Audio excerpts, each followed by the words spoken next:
రాష్ట్రంలో తెలుగుదేశం పార్టీతో కలిసి పనిచేసే అంశంపై వచ్చే ఎన్నికల సమయంలో పునరాలోచిద్దామని బీజేపీ జాతీయ అధ్యక్షుడు అమిత్ షా చెప్పారు. అప్పటి పరిస్థితులు అనుగుణంగా చేసుకుని పొత్తుపై ఒక నిర్ణయం తీసుకుంటామన్నారు.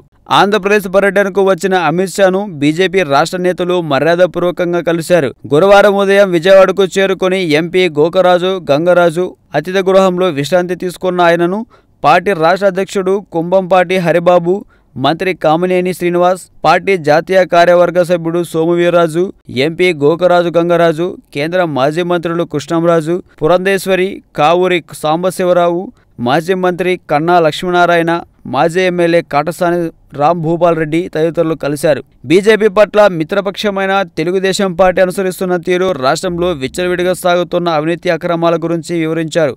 పార్టీ నేతలు చెప్పిన విషయాలను అమిత్ షా సావధానంగా విన్నారు.